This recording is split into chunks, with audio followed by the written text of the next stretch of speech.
బంగ్లాదేశ్ మాజీ ప్రధాని Sheikh హసీనాకు big shock తగిలింది. షేక్ హసీనాకు ఉరిశిక్ష వేస్తూ అంతర్జాతీయ నేరాల ట్రిబ్యునల్ తీర్పు వెలువరించింది. 2024 జూలై నాటి ఉద్యమాన్ని మిలిటరీతో అణిచివేసిన కేసులో షేక్ హసీనాకు ఉరిశిక్ష వేస్తూ అంతర్జాతీయ నేరాల ట్రిబ్యునల్ తీర్పు వెలువరించింది. మానవత్వానికి వ్యతిరేకంగా నేరాలకు పాల్పడ్డారన్న అభియోగాలతో హసీనాపై కేసు నమోదైంది. ఈ కేసులో ఇప్పటికే వాదనలు పూర్తయ్యాయి. దీనికి సంబంధించిన కోర్టు తీర్పు వెల్లడించింది. బంగ్లాదేశ్లో హింసాత్మక ఘటనలు జరగటానికి ప్రధాన సూత్రధారి షేక్ హసీనానేనని కోర్టు అభిప్రాయపడింది. ఈ మేరకు ఆమెకు ఉరిశిక్ష విధిస్తూ అంతర్జాతీయ నేరాల ట్రిబ్యునల్ కోర్టు తీర్పు ఇచ్చింది.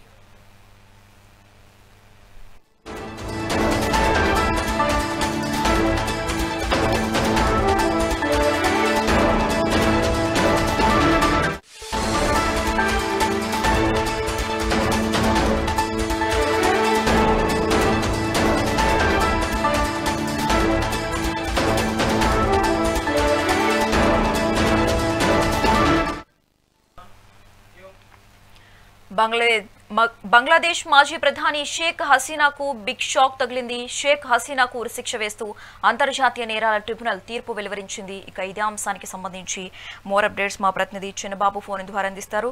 చిన్నబాబు, చెప్పండి, బంగ్లాదేశ్ మాజీ ప్రధాని షేక్ హసీనాకు ఉరిశిక్ష ఖరారైంది. అయితే ఈ మేరకు అంతర్జాతీయ నేరాల ట్రిబ్యునల్ సంచలన తీర్పు కూడా వెలువరించింది.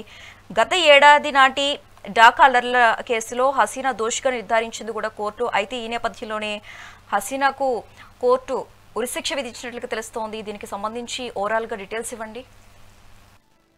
రైట్ శశిరేఖ, ఇటు బంగ్లాదేశ్ మాజీ ప్రధాని ఎవరైతే ఉన్నారో షేక్ హసీనా ఆమె ఢాకా అల్లర్లకు సంబంధించి ఏదైతే లాస్ట్ ఇయర్ గతంలో జరిగినటువంటి అల్లర్లకు సంబంధించినటువంటి కేసులో ఐసీటీ అంతర్జాతీయ నేరాల ట్రిబ్యునల్ ఒక సంచలన తీర్పు అయితే వెలువరించిందని చెప్పాలి. ముఖ్యంగా ఈ తీర్పు వెలువడించిన అనంతరం కొన్ని కీలకమైనటువంటి వ్యాఖ్యలు కూడా ఐసీటీ చేసింది. మానవత్వానికి వ్యతిరేకంగా నేరాలకి హసీనా పాల్పడ్డారు అని చెప్పేసి కూడా ఈ మరణ శిక్ష విధించే టైంలో కొన్ని కీలకమైనటువంటి కామెంట్స్ కూడా చేసినటువంటి పరిస్థితి మనం చూస్తున్నాము. ముఖ్యంగా గతేడాది షేక్ హసీనా ప్రభుత్వానికి వ్యతిరేకంగా పెద్ద ఉద్యమం అక్కడ జరిగింది బంగ్లాదేశ్ లో.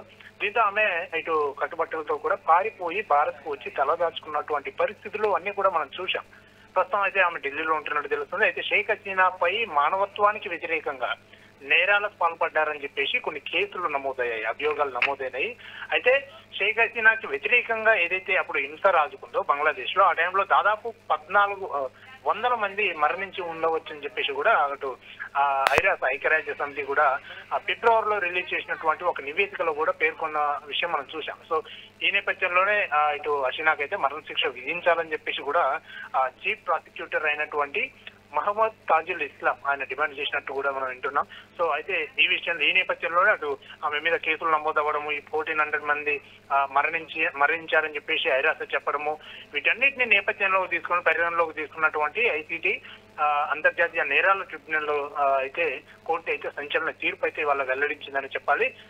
ఈ నేపథ్యంలోనే షేక్ హసీనాకైతే మరణ శిక్ష విధిస్తూ అయితే ఒక సంచలన తీర్పునైతే వెల్లడించినటువంటి పరిస్థితి మనం చూస్తున్నాము.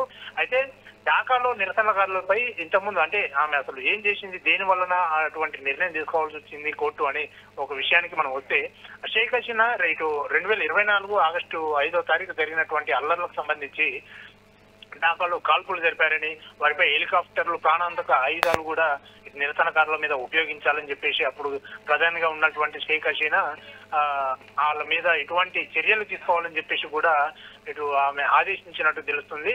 అయితే ఈ విషయాన్ని కూడా కోర్టు ముఖ్యంగా ఇక్కడ తీర్పు చదివేటప్పుడు ఆమెపై మరణశిక్ష విధించడానికి ముందు ఈ కీలకమైనటువంటి కామెంట్స్ కూడా చేసింది. సో అధికారంలో ఉండేందుకు బలప్రయోగం కూడా చేశారని చెప్పేసి కూడా పేర్కొంది కోర్టు. అయితే మరణ శిక్ష విధించడంలో ఇటు షేక్ హసీనాకి మరణ శిక్ష విధించారని ఎప్పుడైతే ఐసీటీ వెలువడించిందో ఆ తర్వాత బంగ్లాదేశ్ లో ఒక హై అలర్ట్ కూడా ప్రకటించినటువంటి పరిస్థితి చూస్తున్నాం. ఎందుకంటే ఎలాంటి ఉద్రిక్త పరిస్థితులు అక్కడ జరగకుండా భారీ బందోబస్తు కూడా ఏర్పాటు చేసినటువంటి పరిస్థితి. అలాగే వాహనాలు తలగబెట్టేందుకు, బాంబులు విసిరేందుకు ఎవరైనా ప్రయత్నిస్తే వాళ్ళని కాల్చి చంపేయాలని చెప్పేసి కూడా వెంటనే అక్కడ చీఫ్ ఢాకా పోలీస్ చీఫ్ కూడా కీలకమైనటువంటి ఆదేశాలు కూడా జారీ చేశారు. అంటే మాజీ ప్రధాని అయినా కూడా ఆమెకు కూడా అక్కడ ఫ్యాన్ బేస్ ఉంది కొంతమేర. సో వాళ్ళు రోడ్లపైకి వచ్చి నిరసనలు తెలిపే అవకాశం ఉంది కాబట్టి తప్పకుండా కర్ఫ్యూ విధించారు, అక్కడ భారీ బందోబస్తు ఏర్పాటు చేశారు. సో ఓవరాల్ గా చూసుకుంటే మాత్రము ఒక ఇది సంచలన తీర్పు అనే చెప్పాలి. సో అయితే ఈ తీర్పు కంటే ముందు చూసుకుంటే బంగ్లాదేశ్ మాజీ ప్రధాని అనేటువంటి షేక్ హసీనా అటు ఫేస్బుక్ లో హసీనా భావోద్వేగ ప్రసంగం ఒకటి చేశారు. భయపడటానికి ఏం లేదు, నేను బతికే ఉన్నాను, నేను బతుకుతాను, అల్లా ప్రాణం ఇచ్చాడు ఆయనే తీసుకుంటాడని చెప్పేసి కూడా కొన్ని కీలకమైనటువంటి భావోద్వేగంగా మాట్లాడిన పరిస్థితులు కూడా మనం చూశాము. సో తీర్పుకు ముందు ఇటువంటి భావోద్వేగ ప్రసంగం చేయడము, ఆ తర్వాత దేశవ్యాప్తంగా సోమవారం ఆమెకు మద్దతుదారులు బంధుపై పిలుపునివ్వడం, ఈ నేపథ్యంలోనే అక్కడ ఉద్రిక్తత పరిస్థితులు నెలకొన్నాయి. దీంతో అక్కడ బంగ్లాదేశ్ ప్రభుత్వం అయితే హై అలర్ట్ ప్రకటించింది. ప్రస్తుతం అయితే అక్కడ కర్ఫ్యూ కొనసాగుతుంది. ఏదేమైనా ఇటు షేక్ హసీనా మీద తీసుకున్నటువంటి నిర్ణయము ఇటు దేశవ్యాప్తంగా ప్రపంచవ్యాప్తంగా ఒక సంచలనం సృష్టిస్తుందనే చెప్పాలి శశిఖర్.